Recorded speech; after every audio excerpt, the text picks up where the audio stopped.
Hello दोस्तों, इस video में हम लोग एमआईएम के जो 25 उम्मीदवार मैदान के अंदर उतरे थे बिहार के अंदर, उन 25 के 25 का फाइनल रिजल्ट आ गया है। कहां पर जीत हुई है, कहां पर दूसरे नंबर पर रहे हैं, कहां पर कितना वोट आया है, कहां पर कैसा प्रदर्शन रहा है, कहां पर कितना क्लोज गया है, आइए एक एक करके हम लोग इस वीडियो के अंदर देखने वाले हैं। तो जो नए हैं बराए मेहरबानी चैनल को जरूर सब्सक्राइब करें और वीडियो को ज़रूर लाइक करें। चलिए सबसे पहले शुरू करते हैं हम लोग अमोर से बिहार के प्रदेश अध्यक्ष एमआईएम के अख्तरुल इमान साहब उतरे थे मैदान के अंदर और इनकी जीत हुई है और जीत बहुत अच्छे खासे वोटों से भी 38,928 वोटों के साथ इनकी जीत हुई है। और ये जो है बहुत तगड़ा, हालांकि पिछले साल थोड़ा सा और ज़्यादा वोटों से जीते थे, इस बार जो है थोड़ा से कम है, लेकिन ये भी बहुत ज़्यादा है। सफा जफ़र को भी हराया, जदयू को भी हराया और अब्दुल जलील मस्तान को भी हराया। और कहा गया था कि मुकाबला जो है सिर्फ जदयू और एमआईएम के बीच में होने वाला है, कांग्रेस कहीं नज़र में भी नहीं है, कहीं कहीं सीन में भी नहीं है। तो ये बात बिल्कुल सही साबित हो गया। इसके अलावा चलते हैं थोड़ा सा और, तो ढाका विधानसभा से जो उम्मीद नज़र आ रही थी वो फिलहाल खरे उतरे नहीं। और ढाका विधानसभा से जो है वो मात्र 5,730 वोट लेकर आए इस विधानसभा से। हालांकि यहाँ पर जीत जो है वो आरजेडी की जो फैसल रहमान है उनकी हुई है। और इससे ये भी साबित होता है कि एमआईएम के उतर जाने से आरजेडी या कांग्रेस हारती नहीं है, ऐसा ज़रूरी भी नहीं है। और इस वीडियो में हम लोग देखेंगे कोई फ़र्क भी नहीं पड़ा, जहाँ जीतना था एमआईएम को वहाँ जीत गए और जहाँ हारे तो वो हार गए। इनकी वजह से कोई फ़ायदा बीजेपी को फ़ायदा नहीं हुआ, ये आपको इस वीडियो में भी देख सकते हैं। तो खैर कुल मिलाकर राणा रंजीत साहब जो है वो हार गए हैं और अच्छे खासे वोटों से हारे हैं दोस्तों, इसके बारे में क्या ही बताऊं। इसके अलावा हम लोग आगे बढ़ते हैं गोपालगंज के अंदर। गोपालगंज से जो एमआईएम के उम्मीदवार थे वो अनस सलाम थे और अनस सलाम ने 14,225 वोट लाकर तीसरे नंबर पर रहे थे और यहाँ से बीजेपी की जीत हुई है दोस्तों। और हालांकि ये मत बोलिएगा कि यहाँ पर बीजेपी की जीत हुई क्योंकि एमआईएम के उम्मीदवार थे। अब देखिए हार और जीत का अंतर, ये 28,000 से जीते हैं और ये मात्र 14,000 लाए हैं। तो भाई कहाँ, मतलब कहाँ हराया इन्होंने, तो ये भी बात भी सच है। तो कुल मिलाकर एमआईएम के इस उम्मीदवार ने यहाँ पर 14,225 वोट लेकर आए। इसके बाद चलते हैं हम लोग जोकीहाट विधानसभा की, काफ़ी चर्चित सीटों में से एक था। और फिलहाल जो है यहाँ से एमआईएम की जो उम्मीदवार मुर्शिद आलम है उनकी जीत हो गई है दोस्तों। और क्या ज़बरदस्त जीत हुई है, 28,803 वोटों के साथ जो है इनकी ज़बरदस्त जीत हुई है। और इंटरेस्टिंग बात यह है कि देखिए भाई, सिटिंग एमएलए जो थे यानी कि शहनवाज साहब जो एमआईएम को धोखा देकर और विधायकों को लेकर गए थे, खुद मंत्री बन गए थे, तो वो फिलहाल जो है वो चौथे नंबर पर है और मात्र 29,659 वोट लेकर आए। तो इससे भी पता चलता है कि पिछली बार ये एमआईएम की वजह से जीते थे और इनकी जो हेकड़ी है वो शायद थोड़ी सी ढीली हो गई होगी। इसके अलावा चलते हैं बहादुरगंज के अंदर। बहादुरगंज से एमआईएम के जो उम्मीदवार थे तौसीफ साहब, उनकी भी जीत हुई है और 28,726 वोटों के साथ इनकी जीत हुई, मार्जिन से जीत हुई है। आप समझिए 87,000 के आसपास वोट आए थे इनके और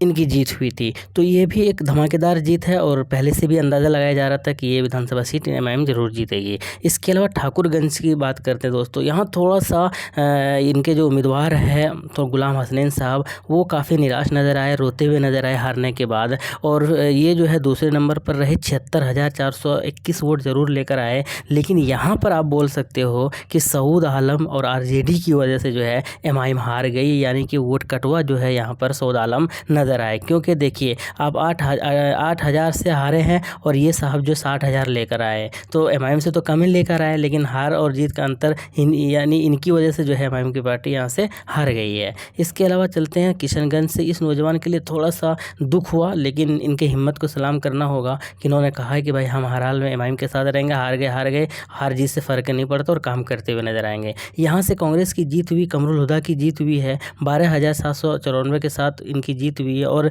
ये जो एमआईएम के कैंडिडेट थे ये 51,370 वोट लेकर आए, पिछले बार से ज़्यादा लाए लेकिन तीसरे नंबर पर रहे। और ये स्वीटी सिंह को मैं जब से देख रहा हूँ ये दूसरे नंबर पर ही रह रही हैं। इसके अलावा आगे बढ़ते हैं बैसी से एमआईएम की जीत हुई है। गुलाम सरवर साहब बहुत तगड़ा जीत हासिल किया इन्होंने, 27,251 वोटों के साथ जो है इनकी जीत हुई है। और ज़बरदस्त तरीके से पहले भी जो ऐसी जीते थे, इस बार भी जो है इन्होंने हराया किनको बीजेपी को भी और आरजेडी को भी। इसके अलावा शेरघाटी की तरफ चलते हैं। शेरघाटी से अगर बात की जाए तो एमएम की तरफ से जो उम्मीदवार थे वो शान अली खान थे। मात्र 14,754 वोट लेकर आए और चौथे नंबर पर रहे। और हालांकि यहाँ से जो है एलजेपी जो है वो जीत हासिल करती है, लेकिन कुल मिलाकर एमएम के उम्मीदवार ने जो है वहाँ से जो उम्मीद था इनसे वैसा उम्मीद पर ये खरा उतरे नहीं और भी ज़्यादा वोटों से इनसे उम्मीद की जा रही थी। इनके अलावा चलते नाथनगर, पहली बार चुनाव लड़ रहे थे एमडी इस्माइल साहब। 8,226 वोट ज़रूर लेकर आए और बहुत सारे वोटों से हारे, यहाँ से एलजेपी से ही हारे, लेकिन कुल मिलाकर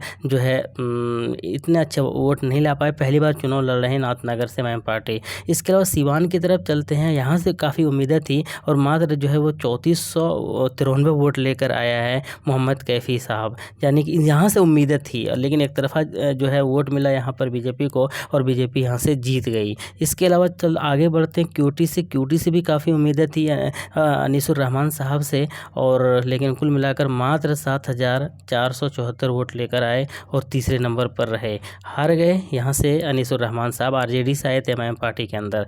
इसके अलावा जाले की बात कर लेते हैं दोस्तों। जाले से जो है बीजेपी की जीत हुई है और एमआईएम के जो कैंडिडेट है वो मात्र जो है 4666 वोट लेकर आए थे। बहुत ही कम वोट लेकर आए, और वोट लाना चाहिए था लेकिन नहीं ला पाए।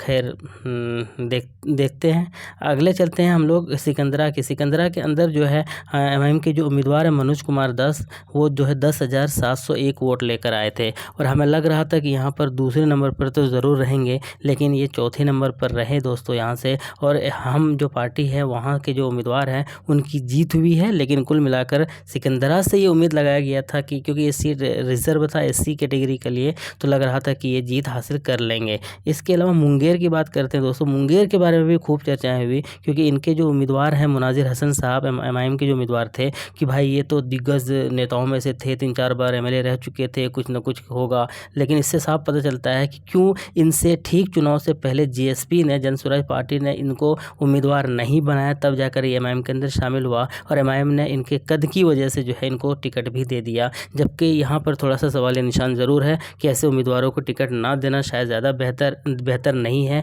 बल्कि ऐसे उम्मीदवारों को दो जो उनके सिपाही हो, यंग एमआईएम के जो पहले से ही खिदमत करते हुए आ रहे हो। खैर कुल मिलाकर मात्र 3598 वोट लेकर आए। इनके अलावा जो है नवादा की बात करते हैं। नसीमा साहिबा जो है मैदान के अंदर थी एमआईएम की तरफ से, 8,692 वोट लेकर आए और ये भी हार गई। इसके अलावा मधुबनी की बात कर लेते हैं। मधुबनी से जो है एमआईएम ने जो उम्मीदवार बनाए थे राशिद खलील को 12,971 वोट लेकर आए और ये भी हार गए। इनके अलावा हम लोग दरभंगा की बात कर लेते हैं। दरभंगा से एमआईएम ने जो एमडी जलालुद्दीन साहिल को उम्मीदवार बनाया था और 17,000 वोट लेकर आए थे।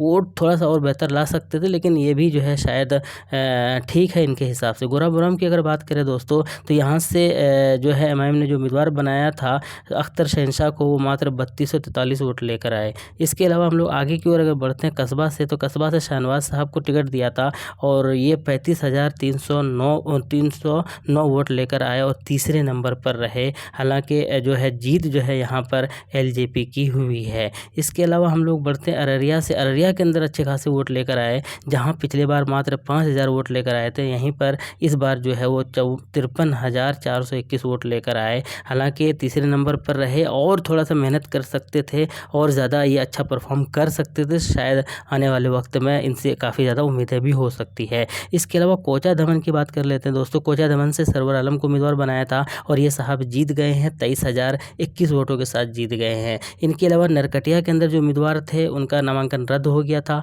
इसके अलावा जो आदिल हसन साहब थे, तो बरारी की बात कर लेते हैं। बरारी के अंदर जो है यहाँ से जो उम्मीदवार है वो मतीउर रहमान को बनाया था, मात्र 5,846 वोट लेकर आए। तो ये जो है ये सारी जो चीज़ें थी, यही सारे उम्मीदवार थे जो इन्होंने इतने वोट लेकर आए। इनके अलावा जो आदिल हसन का था, मैंने अलग से वीडियो बना दिया था। पहले उनका जीत का घोषणा कर दिया गया था और उसके बाद फिर से रिकाउंटिंग हुआ और फिर जो है चुनाव हार गए। तो कहा यह भी गया था कि घोषणा होने के बाद उनको सर्टिफिकेट लेकर निकलना चाहिए था, शायद ढील हुई, जो भी हुआ पता नहीं, बहुत सारी चीज़ें निकल कर आ रही है। लेकिन कुल मिलाकर आदिल हसन साहब जो है चंद 200-300 वोटों से हार गए हैं। मैंने उस वीडियो में बनाकर आपको बता भी दिया था। बाकी आपकी क्या राय है कमेंट बॉक्स में बताइएगा। शुक्रिया, जय हिंद।